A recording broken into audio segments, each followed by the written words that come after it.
Hello, everyone. My name is Dr. Kyle Freese. I'm the Chief Epidemiologist for STC Health. I'm joined today by Dr. Scott Hamstra, the Chief Medical Officer of STC Health. We're going to be fielding some frequently asked questions about the COVID-19 vaccine that we've received from some of our SAFE clients. One thing I really wanted to bring up here is that the development process of the SARS-CoV-2 vaccine was no different in terms of the individual steps that were taken compared with a traditional development of a vaccine. We had a few things working in our favor for the development of this vaccine that allowed us to expedite the process a little bit.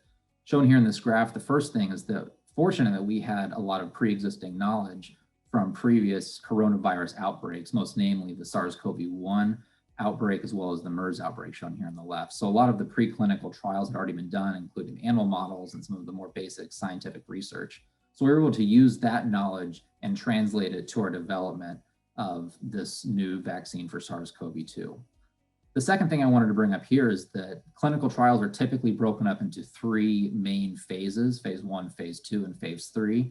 You can see on the top here, the traditional development follows one right after another in series, each of which usually takes several years.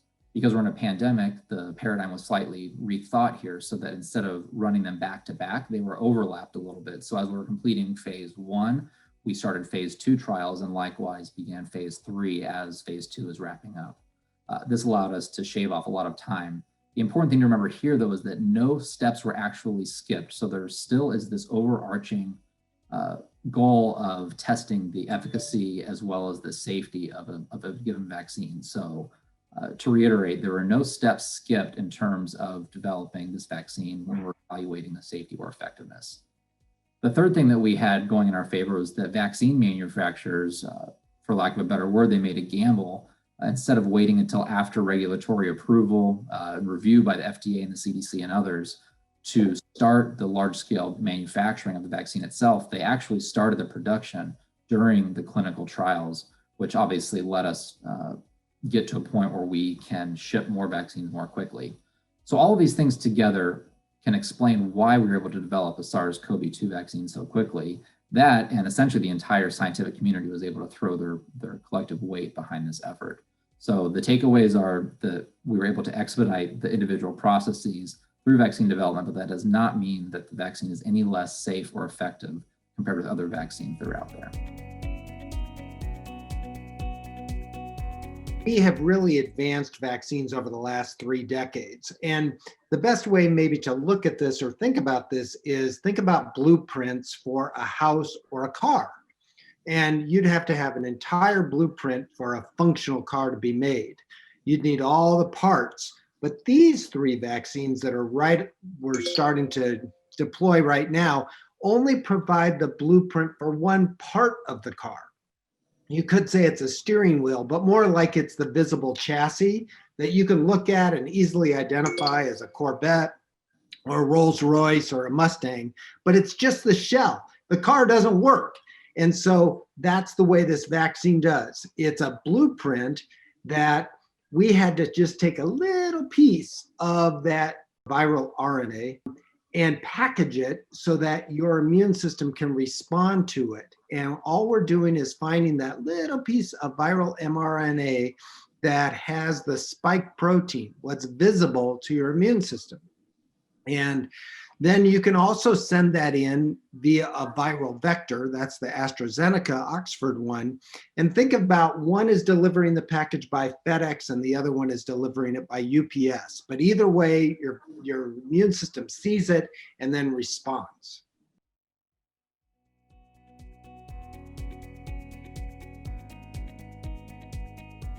Absolutely not. Let's be really clear. The vaccine cannot give you COVID-19 disease, period.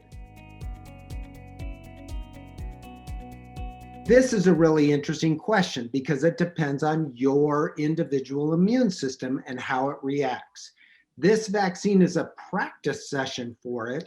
Your T cells and B cells join forces to build a response, to build the defense, and you may notice this response.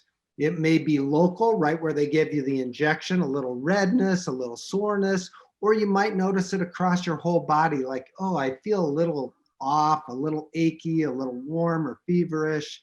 All of those are signs that your immune system is responding, and that's a good thing. So a myriad of scientists and SCT Health as well, and doctors will be monitoring these kind of side effects, these kind of immune responses to see if there's anything dangerous, to see if anything bothers you as we go from 30,000 to 300,000 to 3 million to 30 million. So stay tuned.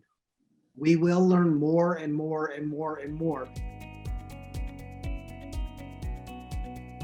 And this is a super important one to realize about infections and how vaccines work.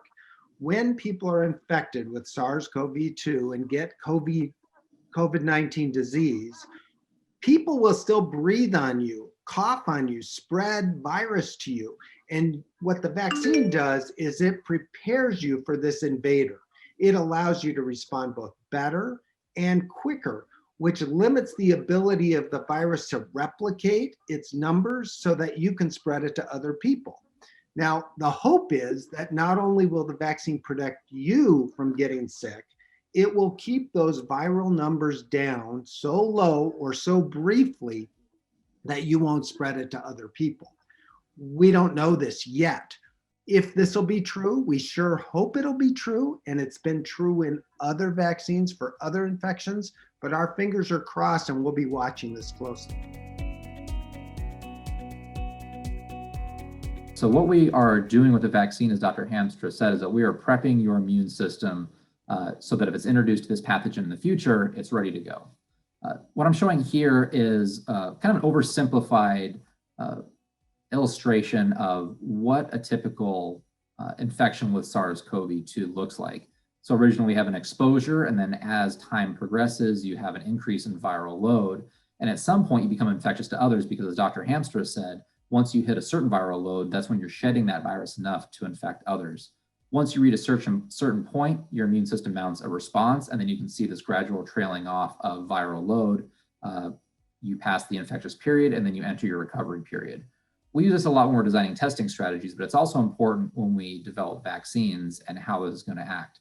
So what the vaccine does is it mimics this initial phase of the disease in your body. It's introducing your body to what this disease could look like. What we're doing with the vaccine, and it depends if you have 1 dose or 2 dose, the initial data out there is saying that even if you have 1 dose of either the Pfizer or the Moderna vaccine, there is going to confer some immunity. However, the most protection is conferred after having both doses. And the reason that is you're prepping your immune system to recognize a pathogen if you see it in the future. So what we're doing, again, is we're mimicking the initial stages of quote unquote infection in your body so that if you're exposed to it again, you won't reach this infectious period. To more directly answer the question with how long does it take to the vaccine to take effect, initial numbers suggest that it's around a week. But again, since the vaccine is so new, we are monitoring this closely as time progresses. I think you're exactly right. The 1 week is kind of the normal time frame. So traditionally, we always talk about, think that quarantine period. In medicine, we talk about 2 weeks, kind of as, you got the vaccine, wait 2 weeks, then you're protected. So by waiting 3 or 4 weeks and then giving you a second one gives your immune system to ramp up, relax, and then get stimulated again. The vaccine or vaccination in general is one of the most potent public health tools that we have at our disposal.